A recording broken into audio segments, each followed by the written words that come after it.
Okay, good morning everyone. మనం ఈరోజు క్లాస్లో ఏం చెప్పుకుందామంటే, ఒకటి మెకానిక్స్, రెండోది వచ్చి లిక్విడ్స్ అంటే ద్రవ పదార్థాలు, మూడొచ్చి ప్లానెట్స్. మూడు గురించి డిస్కస్ చేద్దాం. మ్యాగ్నెటిక్స్లో ఏంటి అని అంటే, మనకి మ్యాగ్నెటిక్స్లో మనకి ఏంటంటే మనకి స్థితిజ శక్తి, గతిజ శక్తి, యాంత్రిక శక్తి అన్నవి తెలుసుకుంటూ చాలు. అదేవిధంగా అవికేంద్ర బలం, అపకేంద్ర బలం, ఇవి మనకి అదేవిధంగా సరళహారాత్మక చలనం, వీటిని మనం తెలుసుకుంటే చాలు. ఫర్ ఎగ్జాంపుల్ వాషింగ్ మిషన్స్ ఇవన్నీ కూడా అపకేంద్ర బలం కింద పనిచేస్తాయి.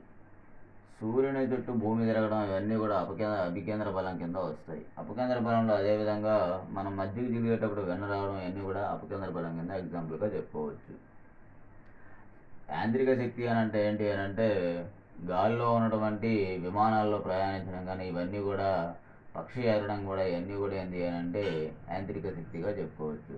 స్థితిజ శక్తి అని అంటే అక్కడే ఉండడం, గతిజ శక్తి అని అంటే మూమెంట్, యాక్షన్ చేయడం, సరళహారాత్మక చేయడం అంటే ఏంటి అంటే ఊయళ్ళు కానీ గిటార్ వాయించడం కానీ ఇవన్నీ కూడా సరళహారాత్మక చలనం కింద మనం చెప్పుకోవచ్చు.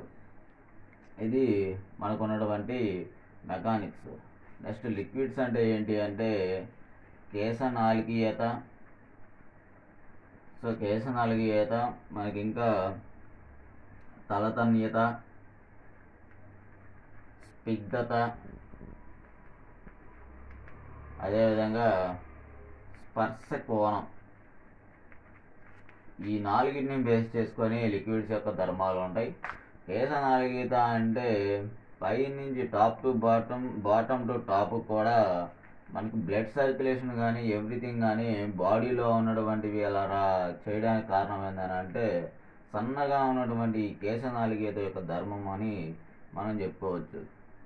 తలతన్యత కానీ స్పర్శకోణం అంటే ఏంటి అని అంటే, వేడి నీళ్ళు కనుక కాగబెట్టుకొని మనం స్నానం చేసినా సరే, మనం కాగబెట్టుకొని తాగినా సరే దాంట్లో ఉన్నటువంటి క్రిములు నశించడం మన ఆరోగ్యానికి ఈ స్పర్శకోణం అన్నది తెలియజేస్తుంది.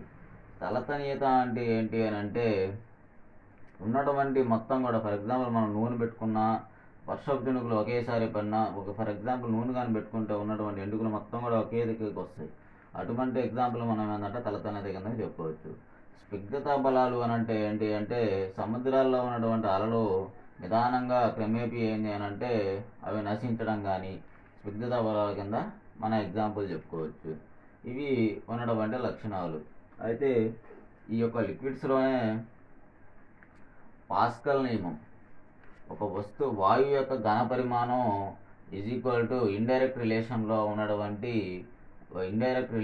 పీడనానికి ఇండైరెక్ట్ రిలేషన్లో వాయువు యొక్క ఘన పరిమాణం ఉంటుంది. సో ఇది పాస్కల్ చెప్పినటువంటి సూత్రం.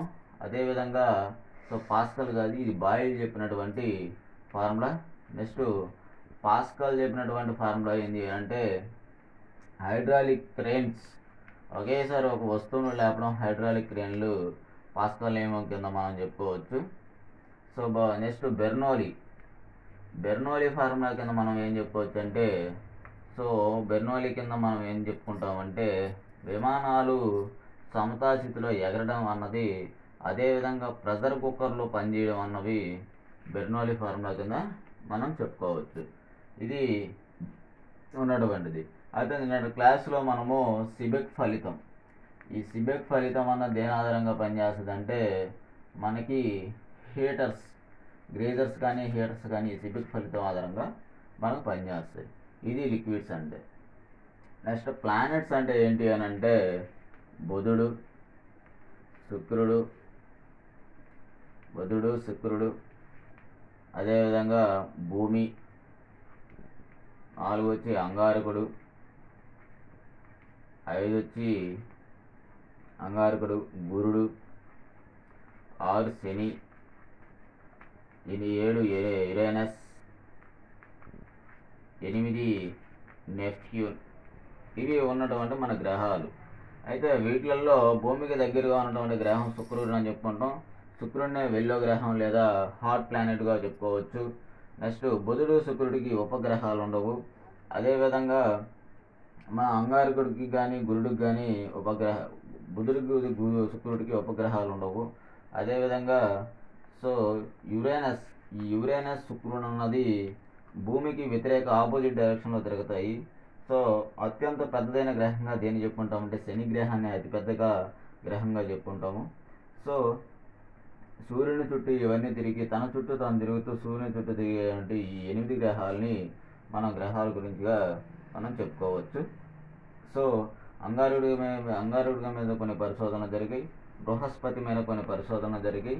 సో శుక్రుడి మీద కొన్ని పరిశోధనలు మనకు జరగడం జరిగింది. ఇది మనకు ఉన్నటువంటి క్లాసు. సో వీడియో చూసే ప్రతి ఒక్కరు కూడా RSR ఆన్లైన్ క్లాస్ని సబ్స్క్రైబ్ చేయాల్సిందిగా కోరుతున్నాను.